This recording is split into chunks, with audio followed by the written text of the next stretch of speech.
துயர் தீர்க்க வேண்டும். அவர்கள் சிறை தீர வேண்டும் என்றால் மகிழன்வதை நீ முடிக்க வேண்டும். மகிஷனை வதை முடித்தால் தான் தெய்வார்கள் சிறை தீரும். நான் என்ன செய்ய வேண்டும்?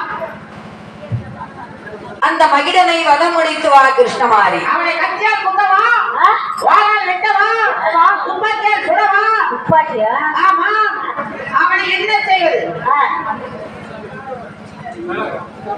மேலவாத்திய கலைஞர்களை உடனடியாக அழைக்கிறார்கள்.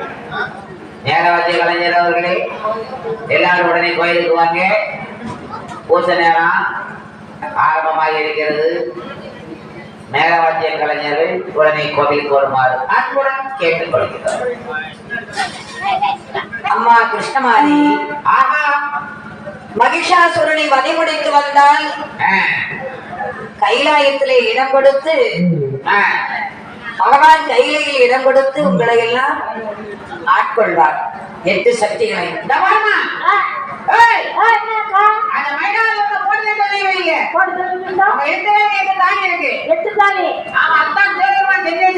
அப்படியா? ஒரு தானே எங்கே முக்காக்கிறோம்.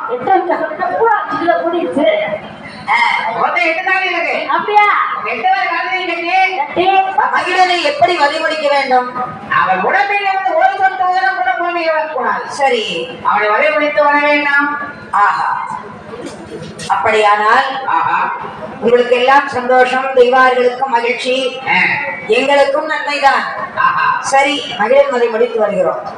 ஒரு சொட்டு உதிரம் பூமியில் விழாமல் உதிரத்தை குடித்து வர வேண்டும் என்று கிருஷ்ண பரமாத்மா சொல்லும் பொழுது அந்த அக்கறையிலே தாயா கிருஷ்ணமாரி தாயா அக்கினி வளர்த்து ஆபுலிகள் தாரும் செய்து 9 நாட்கள் நோன்பிருந்து சூலம் ஒன்றை பெற்று வருகிறார். ஆமா, 9வது நாள் அன்றைக்கு தாய்க்கு ஒரு சூலம் அந்த அக்கினியிலிருந்து பிறக்கிறது. அக்கினியிலே அந்த சூலம் அதை திரிசூலத்தை கைப்பிடித்தாள். சரி, 10வது நாள் விஜயதசமி அன்று தேவி நவராத்திரி நாயகியாக, உலகை ஆளும் தெய்வமாக, ஆதிபரா சக்தியாகப்பட்டவள். அக்கினி விட்டு 8 சக்திகளும் ஒன்றாக இணைந்து கிருஷ்ணமாரி எப்படி எழுதுவாரா தெரியுமா?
ஆடி